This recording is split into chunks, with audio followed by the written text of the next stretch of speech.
Olá, alunos do curso de Cálculo 1 da Univesp. Bem-vindos. Vamos continuar com os nossos estudos. Nós vamos fazer hoje várias aplicações do conceito de integral definida. Nós estudamos esse conceito, já fizemos aplicações, melhoramos nossa técnica para o cálculo de primitivas e agora eu vou fazer algumas aplicações bastante elaboradas, muito interessantes. Vamos começar devagarinho, como sempre. Lembrando que o que nos motivou foi o cálculo da área debaixo do gráfico de uma função.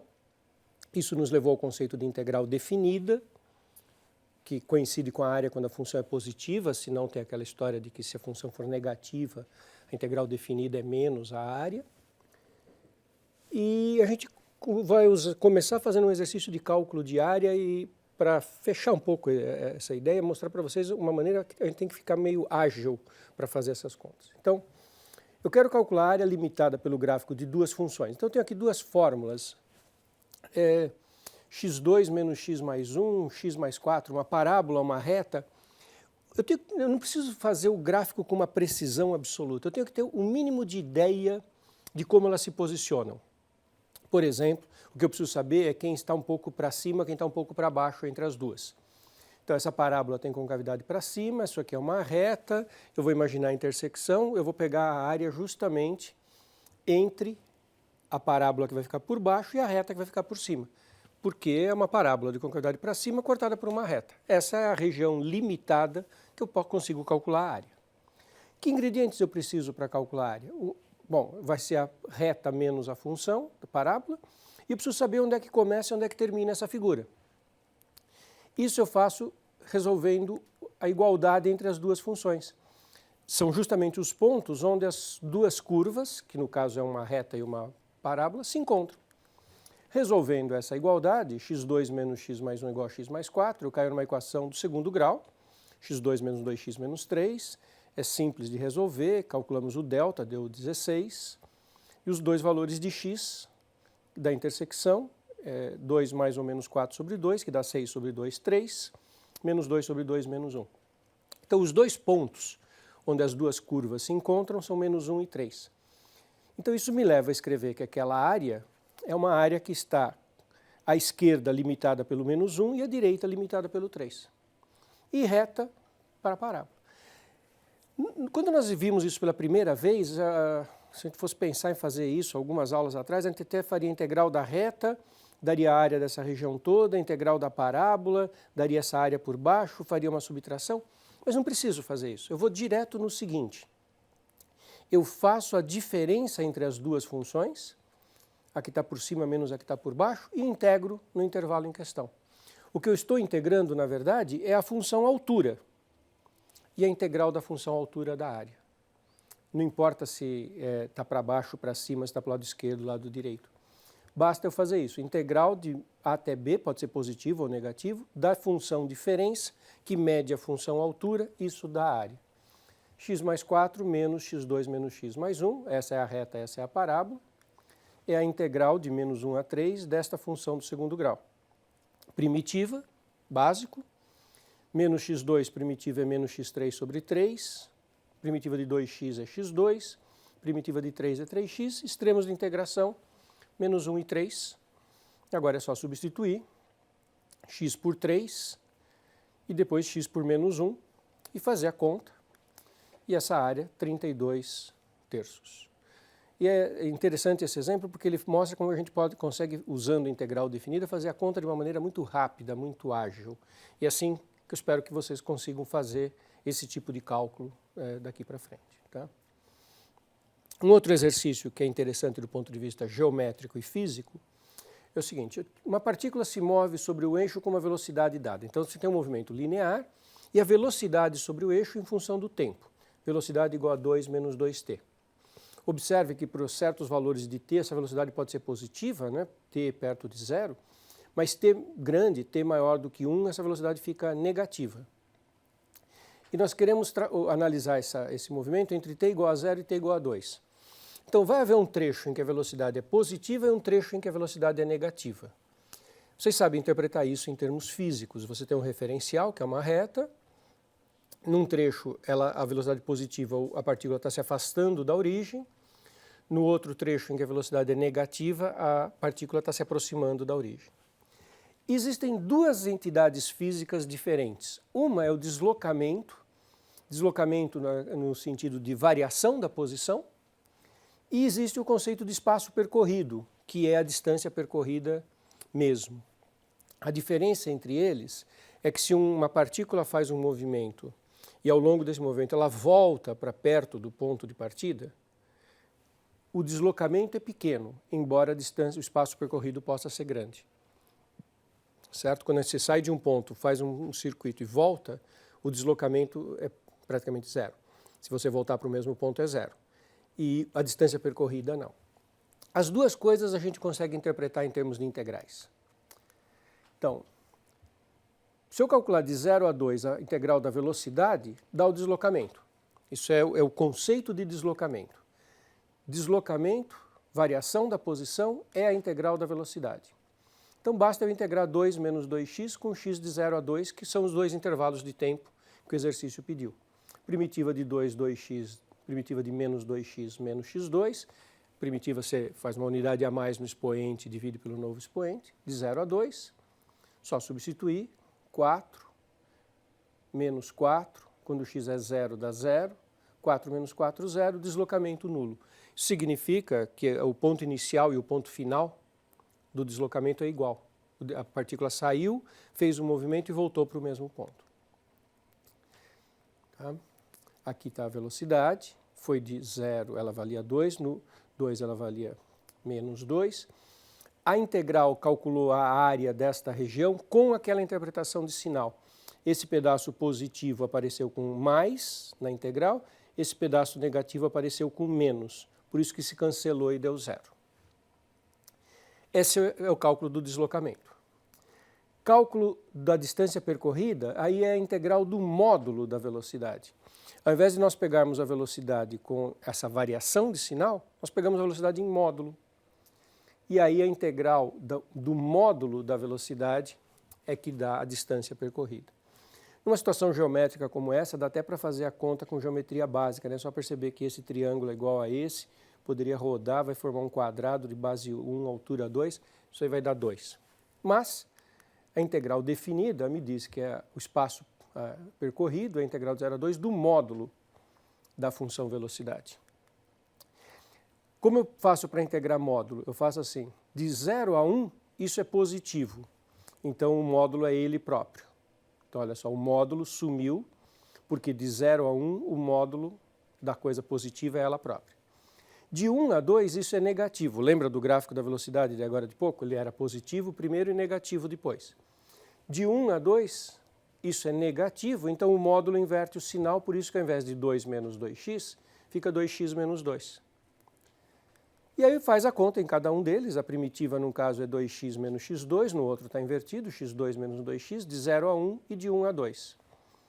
E fazendo a conta, substituindo aqui por 1 dá 2, por 1 dá menos 1, 2 menos 1, com 0 dá tudo 0, aqui substituindo por 2 dá esse 4, aqui com 2 dá esse menos 4, x igual a 1 dá esse 1, esse menos 2, e é menos por causa do extremo inferior de integração, teorema fundamental do cálculo.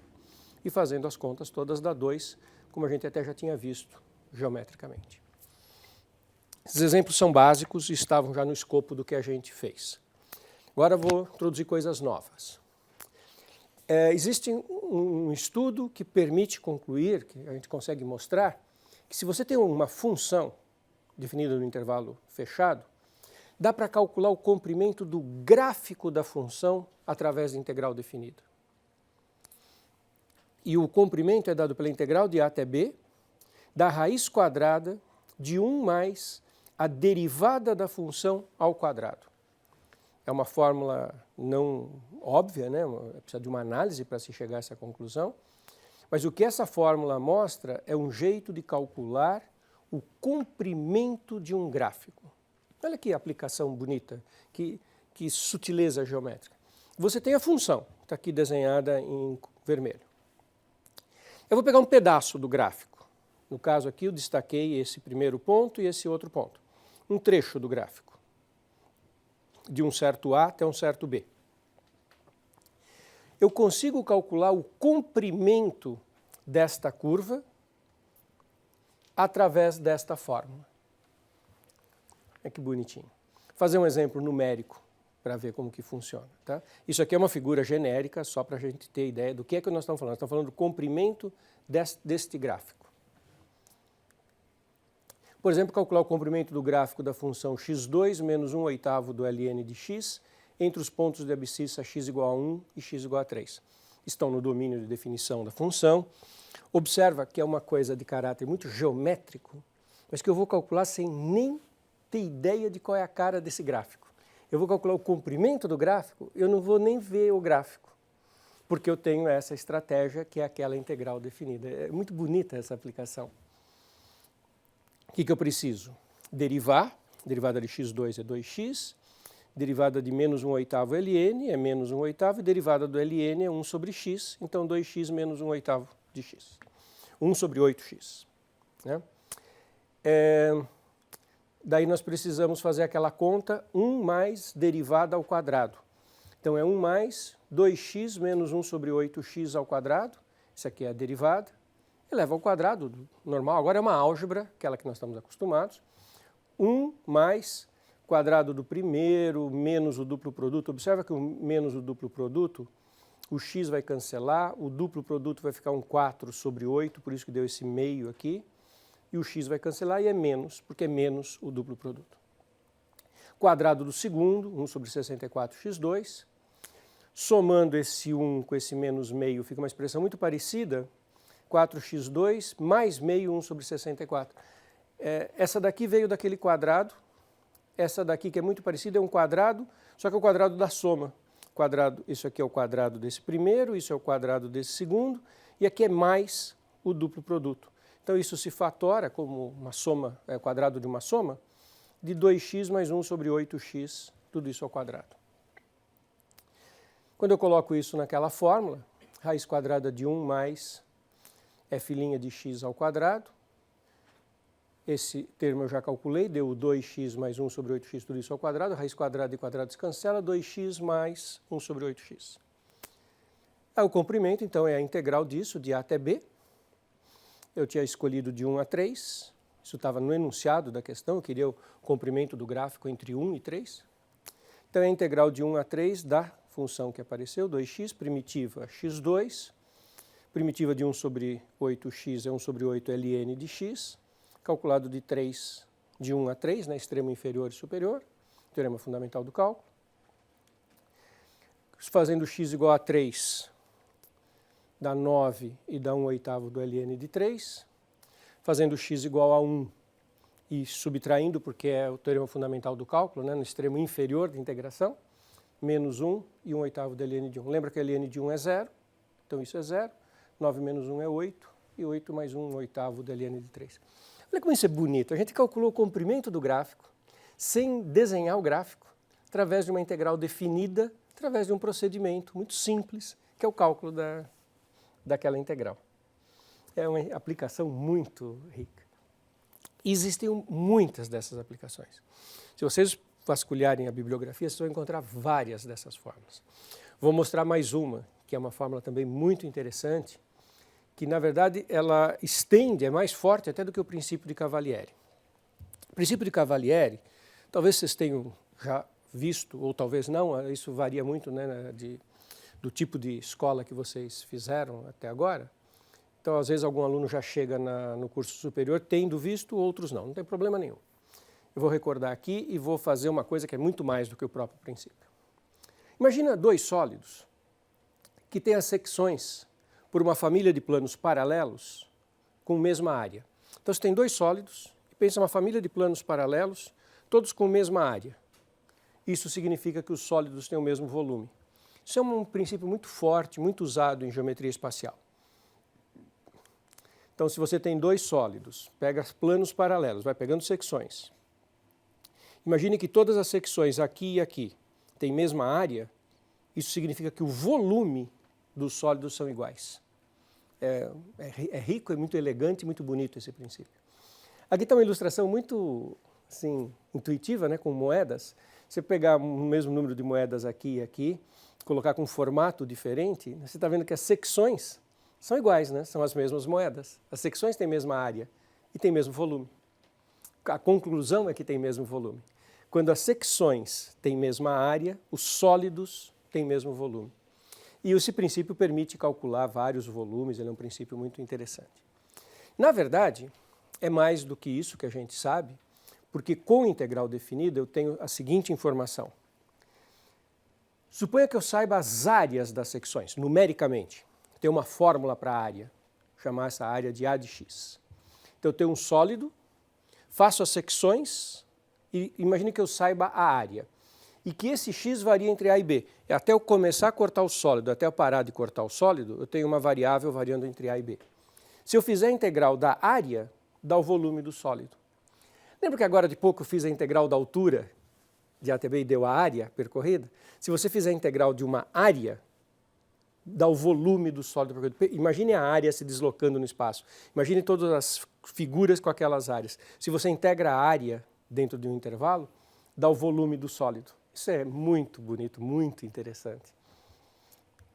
Então, por exemplo, calcular o volume do sólido obtido pela rotação do gráfico da função 8 menos x2 entre x igual a 0 e x igual a 2 raiz de 2 em torno do eixo das ordenadas. Olha qual é a figura que nós vamos trabalhar. Você pega a parábola 8 menos x2 entre x igual a 0, em que o y é 8, x igual a raiz de 2 sobre 2, em que o y é 0, que é a raiz, e vamos rodar em torno do eixo y, das ordenadas. Ao rodar, eu vou ter uma superfície que é de revolução, porque ela está rodando. Eu vou ter um sólido, já vou mostrar uma visão espacial desse sólido para vocês. É um sólido que tem um formato de uma parábola, só que ele é um sólido 3D. E ao rodar, o que é a secção quando eu faço esse rodar? É um círculo. É um círculo cujo raio é esse x. Dado esse y aqui, o raio que está rodando é esse comprimento x. Que interessante. Essa é a visão 3D do sólido. Você tinha aquela parábola, rodou em torno do eixo dos y, fez esse sólido com esse formato. A gente chama isso de paraboloide, de revolução. Claro, porque é uma parábola que rodou. Se você olha essa figura, você vê que você tem uma variável que vai de 0 a 8, são as secções, e eu sei a área das secções, porque são círculos cujo raio é x. Então, como é que eu equaciono isso? Para cada y entre 0 e 8, estou variando na vertical, eu tenho um x que eu tiro da fórmula da função. Para cada y entre 0 e 8, aqui o f de x é o y, eu tiro o x daqui. Eu passo o x2 para cá, o y para cá, 8 menos y e a raiz quadrada. Então, o x é raiz quadrada de 8 menos y, com o y variando de 0 a 8. Se o x é isso e o x é o raio, a área que é πr2 é π raio, que é raiz de 8 menos y ao quadrado, é π 8 menos y. E se eu fizer a integral de 0 a 8, estou subindo naquele paraboloide, de 0 a 8, π r2. Então são as áreas de todas as secções horizontais que são círculos. Bom, primitiva de 8 em relação a y é 8y, menos y é menos y sobre 2. De 0 a 8 é só fazer a conta, aqui dá 8 vezes 8, 64. Aqui dá 64 sobre 2, 32 na diferença, no zero dá tudo zero, e o π, 32π, é o volume daquele paraboloide de revolução. Isso é muito interessante. Eu fiz rodar em torno das ordenadas, mas vale em qualquer circunstância. Por exemplo, se você pegar o gráfico aqui de 1 sobre x entre 1 e 3 e rodar em torno das abscissas. Então pega 1 sobre x, de 1 a 3, e roda em torno das abscissas. Fica como se fosse uma corneta aqui. Bom, qual que é o raio do que está rodando? Está rodando 1 sobre x, está rodando 1 em torno do eixo x. Qual que é a área do que está rodando? A área é π raio ao quadrado, π1 sobre x2, integral de 1 a 3 dá o volume que eu estou procurando. Então, aquele volume desta corneta, girando aqui em torno do eixo das abscissas, é integral de 1 a 3 da área. A área é πr2, só fazer a primitiva de 1 sobre x2, que é menos 1 sobre x, de 3 a 1, substitui, com x por 3 dá menos 1/3, depois menos do extremo inferior, menos da função, fica menos com menos que vai dar 1 mais, que fica 1 menos 1/3, que é 2/3, vezes o π, o volume daquela corneta é 2π sobre 3. É muito legal, né? São ferramentas. E existem outras fórmulas ainda, se vocês começarem a procurar, vocês vão encontrar muitas outras fórmulas usando integral definida, calculando montes de elementos geométricos. Tá ok?